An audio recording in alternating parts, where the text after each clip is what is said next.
2월 3일, 오늘은 봄의 길목에 들어선다는 입춘입니다. 예로부터 입춘이 되면 동풍이 불고 얼음이 풀리며 동면하던 벌레들이 깨어난다고 하죠. 그런데 입춘이라는 명칭은 중국의 화북지방을 기준으로 한 것이라 우리나라에선 봄을 느끼기엔 아직 시기상조라고 합니다.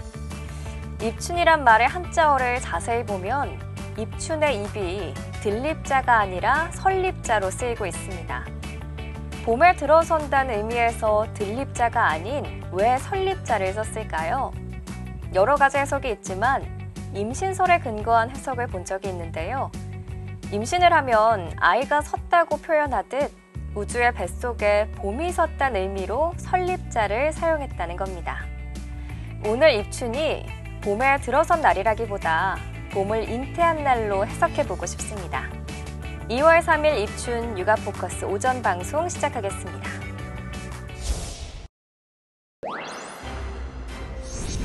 여성가족부는 돌봄 시간제 서비스를 이용하는 가정의 부담을 줄이기 위해 기존 연간 720시간에서 840시간까지로 지원을 확대하기로 했습니다.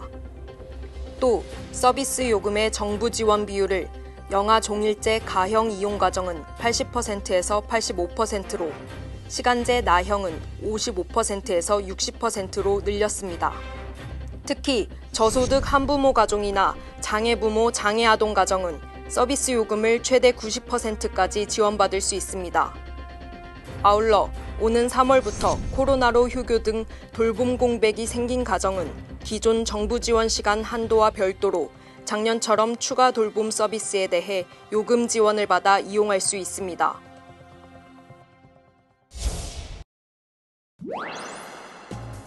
이곳 기숙사는 기존의 이주 자가격리를 위해 쓰이던 곳인데요. 남는 방 40개실을 무증상 해외 입국자를 위한 시설로 만들었습니다. 현재 무증상 입국자는 별도 격리 조치 없이 귀가한 뒤 각자 검사를 받습니다. 길게는 3일. 이 기간 지역 확산 우려가 있는 만큼 이를 선제적으로 막겠다는 겁니다. 어떻게 하면 입국자들이 중간에서 빠져나가지 않고 가족이나 타인들을 접촉하지 않고 안전하게 PCR 검사를 할 수 있는가를 고민했습니다. 기존 입소자들과는 동선이 아예 분리됩니다. 퇴소자가 나오면 방 전체를 방역하고 환기까지 거쳐 3일 뒤에야 새로운 입소자를 받습니다. 10시, 그 다음에 4시, 저녁 8시 이렇게 해가지고 정기적으로 각 복도라든지 방역을 다 실시를 하고 있고요.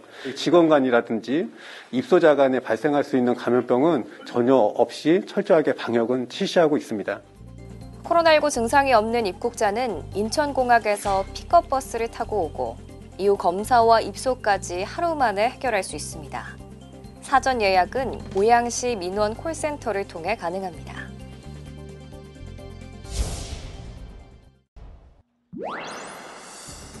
국민의 절반 가까이가 4차 재난지원금을 선별 지급해야 한다고 생각한다는 여론조사 결과가 나왔습니다. 한국갤럽이 지난 1월 19일부터 사흘간 전국 성인 남녀 1,000명을 대상으로 4차 재난지원금에 대해 물은 결과 선별적으로 지급하는 것이 좋다는 답변이 전체 응답의 47%로 집계됐습니다. 반면 전 국민에게 지급하는 것이 좋다는 32%로 나타났습니다. 지급하지 않는 것이 좋다는 응답자도 17%를 차지했습니다. 대부분 연령대에서 선별 지급이 우세했지만 40대에서는 전 국민 지급이 47%로 선별 지급 34%보다 높게 나타났습니다. 정부가 올해 하반기부터 이른바 학교 돌봄터를 신설하기로 발표했죠. 기존 초등 돌봄교실과 역할은 같지만 지자체가 운영에 책임을 지는 구조인데요. 돌봄 전담사들은 반발하고 있습니다. 교육부는 내년까지 모두 1,500개, 이른바 학교 돌봄터를 만들겠다고 발표했습니다. 학교 돌봄터 사업을 통해 2022년까지 향후 2년간 돌봄 인원을 3만 명 더 확대할 계획입니다. 공공성을 보장하면서 진행해 나갈 것입니다. 학교 돌봄터는 기존 초등 돌봄교실과 달리 학교는 교실만 제공하고 지자체가 운영과 관리를 도맡는 형태입니다. 초등 돌봄교실과 같은 운영 시간을 기본으로 하되 정규 수업 전이나 방과 후 저녁 돌봄으로 2시간 연장도 가능합니다. 지자체는 교육청, 학교와 협의해 기존 돌봄 교실을 학교 돌봄터로 전환하거나 새로 설치하는 문제를 자율적으로 결정할 수 있습니다. 당연히 학교 입장에선 업무를 줄일 수 있다는 측면에서 학교 돌봄터를 선택할 가능성이 높습니다. 돌봄 전담사들이 소속된 전국학교 비정규직 노조는 결국 학교 돌봄터가 기존 교실을 잠식해 고용 형태가 바뀌는 등 고용 불안이 커질 것이라며 반발하고 있습니다. 특히 지자체가 주체가 되는 학교 돌봄터는 정작 학교와 단절되면서 학생 관리에도 허점이 생길 수밖에 없다고 지적합니다. 학교에 있는 프로그램을 이용하는 주민이 될 뿐이에요. 학부모님들한테도 그 학교 소식 같은 그런 정보 같은 것들을 제공하는데 한계가 있다라고 얘기를 하더라고요. 학교의 연계성이 굉장히 떨어진다고. 이번 발표를 계기로 지난해 국회에서 지자체가 돌봄 주체가 되는 온종일 돌봄특별법을 추진하다가 돌봄 전담사의 거센 저항 이후 잠잠해졌던 교육계 갈등이 재점화하는 모습입니다.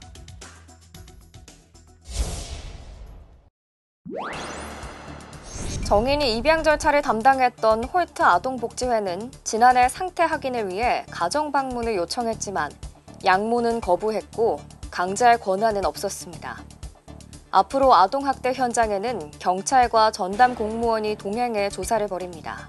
현장 조사를 거부한 보호자에게는 최대 1,000만 원의 과태료를 물리고 출동한 경찰과 공무원은 신고 현장 외 장소도 조사할 수 있게 됩니다.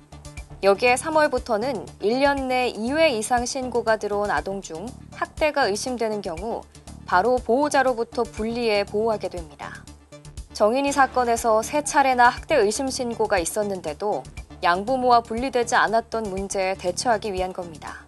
학대 피해 아동 중 2세 이하가 전체의 7.8%를 차지하는 점을 감안해 영아 보호를 위한 보호가정 200여 곳도 확보하기로 했습니다. 아동학대 전담 공무원의 전문성을 높이기 위해 직무교육 시간을 2배인 160시간으로 늘리고 전담 공무원을 전문직위로 지정하는 방안도 검토합니다. 또 입양을 할 때는 입양기관 외부 인사가 포함된 결연위원회가 적합부모를 결정하도록 하고 입양 전 위탁을 제도화합니다. 관행적으로 이루어지던 입양 전 위탁을 법제화하여 아동, 예비 양부모 간 초기 상호 적응을 보다 면밀히 모니터링하고 새로운 가족관계 형성을 위한 준비 과정을 제공하겠습니다. 정부는 현장의 실행 상황을 주기적으로 점검해 미비점은 계속 보완해 나갈 계획입니다.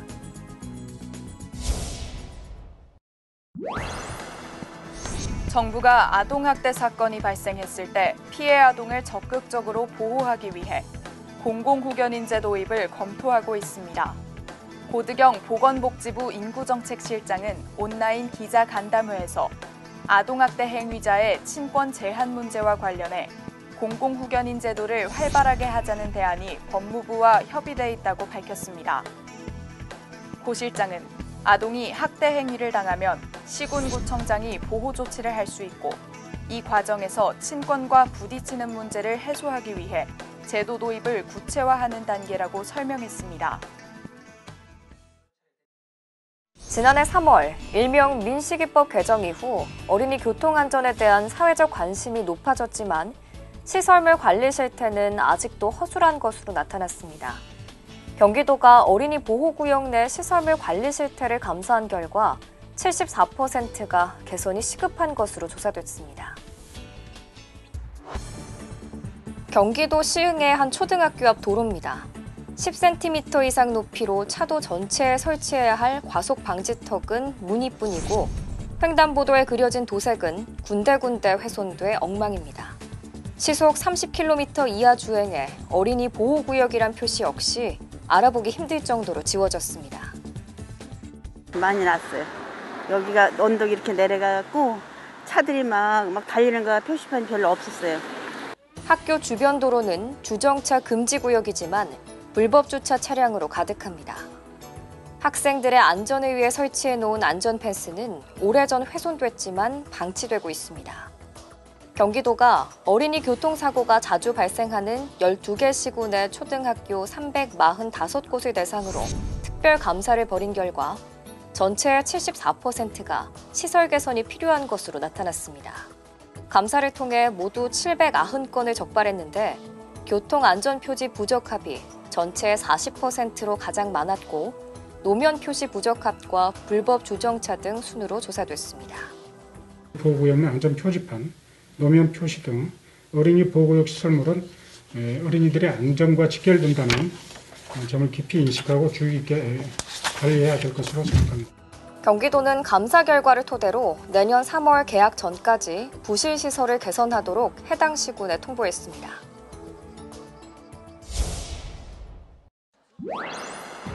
교육부가 지난해 초등학교 4학년부터 고등학교 2학년을 대상으로 진행한 조사에서 학교 폭력을 경험했다는 응답은 0.9%, 100명 중 1명꼴이었습니다. 2019년 1차 조사 때 1.6%였던 응답률보다 다소 떨어졌습니다. 이 같은 결과는 무엇보다 코로나 확산 우려에 등교 수업이 감축됐기 때문으로 풀이됩니다. 하지만 사이버 폭력의 비중은 커졌습니다.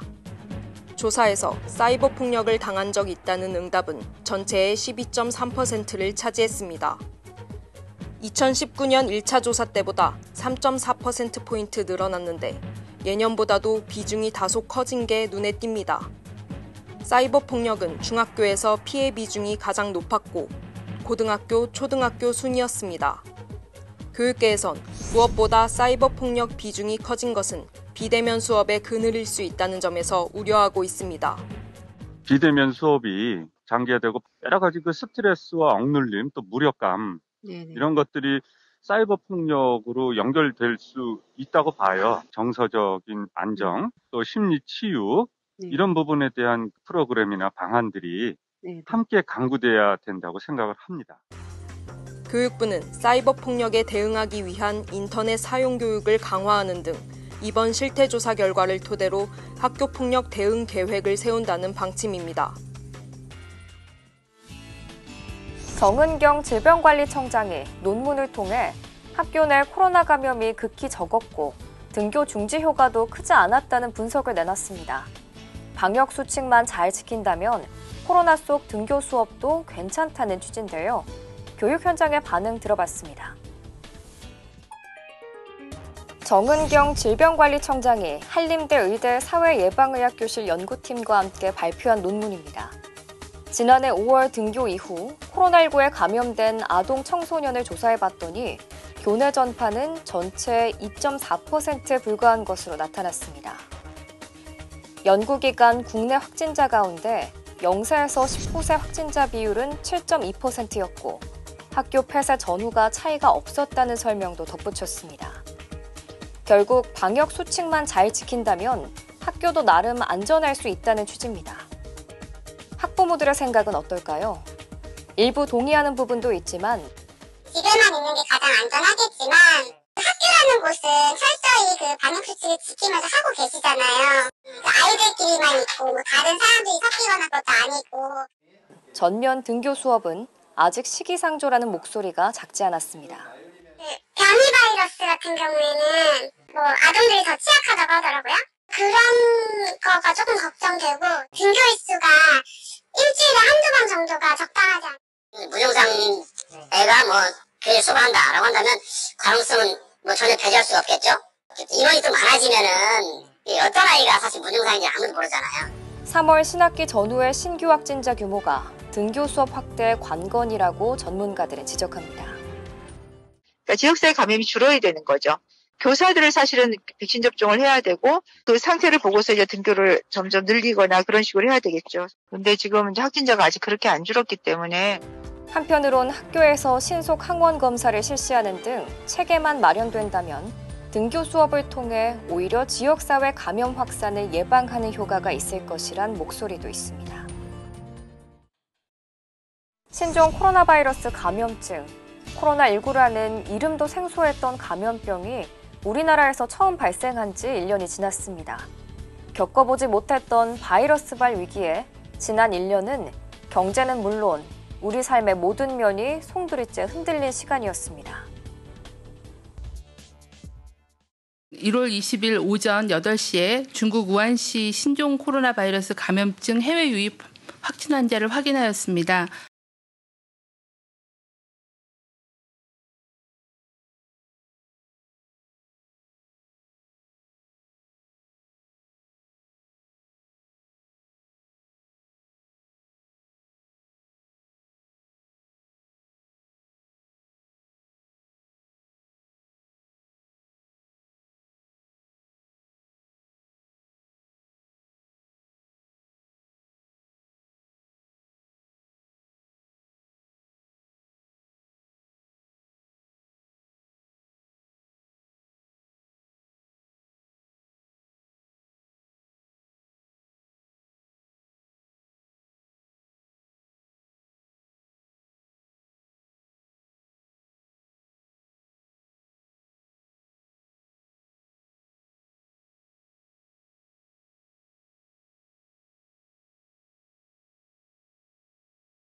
스마트폰에서 경험하는 아이의 세상. 부모가 함께하는 것이 중요해요.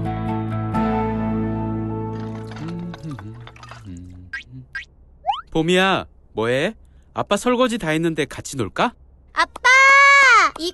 나 이거 할래! 안 돼. 왜? 스마트폰 말고 아빠랑 같이 놀자. 뭐 할까? 스마트폰 할래! 스마트폰! 안 된다니까. 왜? 스마트폰은 엄마랑 있을 때도 자주 하잖아. 아빠는 봄이랑 놀고 싶은데 봄이가 스마트폰 하면 같이 못 놀잖아. 나랑 스마트폰으로 놀면 되잖아. 아빠랑 같이? 응, 같이 해. 그럼 30분만이다. 아빠랑 같이.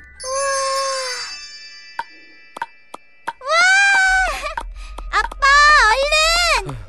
스마트폰이 좋지도 않다는데 왜 이렇게 고집을 부리는지. 이거! 상어를 잡아라? 봄이가 자주 하는 게임인가 보네.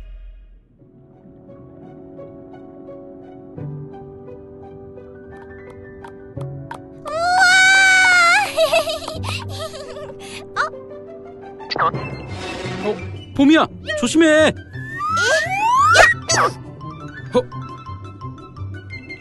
어딜 도망가려고? 야! 받아라! 너무 잔인하잖아. 아싸! 공격 성공!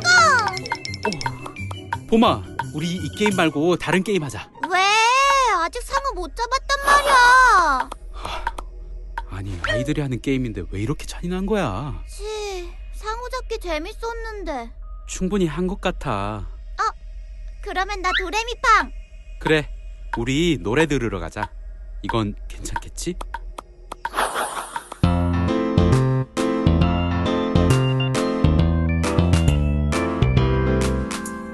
두드려요 신나게. 앤디! 어떤 소리가 날까?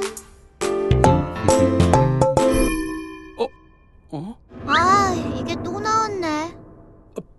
봄아, 잠깐만, 보지 마. 아빠, 이거 끄면 돼. 여기를 클릭해보세요. 재미있는 세상을 보여드릴게요. 봄아, 아빠가 도와줄게. 날 끄기 쉽지 않을 거예요. 예! 우리 아빠 최고! 이제 됐다. 이제 사진 찍기 놀이 할래. 아빠, 이제 여기 나가자. 그래. 봄이 혼자서도 스마트폰을 잘 다룬다고만 생각했는데 이렇게 성인 광고들이. 신경 좀 써야겠네.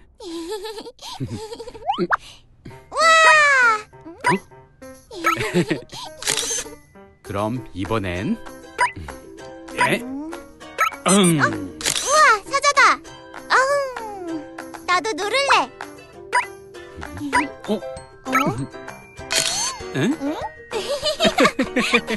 웃겨. 이거 저장해서 엄마한테도 보여줄래. 안녕, 몇 살이야? 나한테도 귀여운 얼굴 사진 한 장만 보내줄래? 넌 누구야? 내가 궁금하면 나랑 영상통화하지 않을래? 여기 버튼을 누르면 돼. 이거? 봄아, 안 돼! 이야!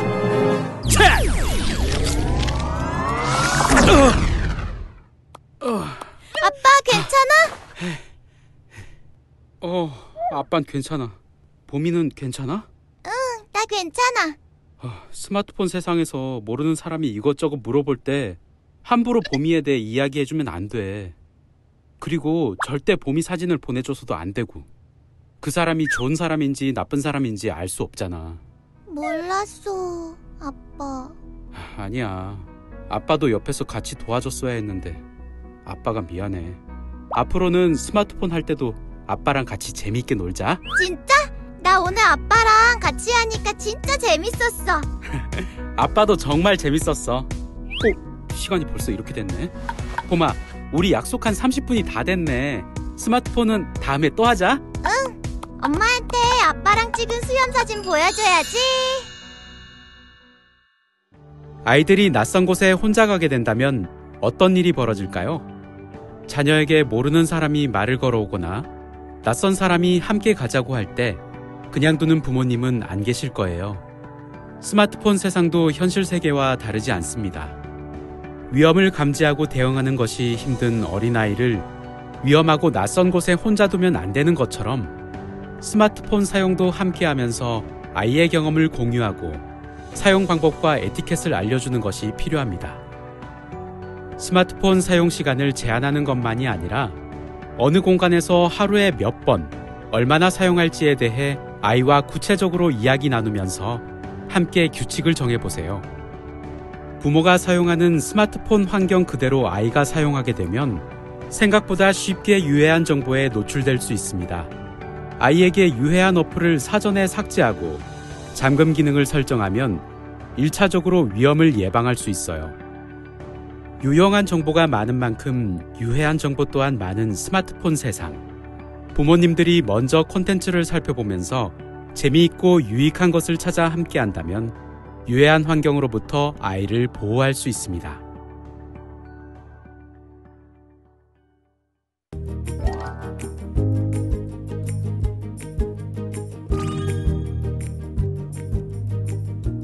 여성가족부에서 발표한 2020년 경력단절 여성 현황을 말씀드리겠습니다. 2014년부터 기혼 여성 수와 비율은 모두 지속적인 감소 추세에 있습니다. 기혼 여성 수와 여성 인구 대비 기혼 여성의 비율은 2014년 973만 3천 명으로 전체의 64.8%였으나 해마다 감소하여 2020년에는 857만 8천 명으로 전체의 60.8%를 차지했습니다.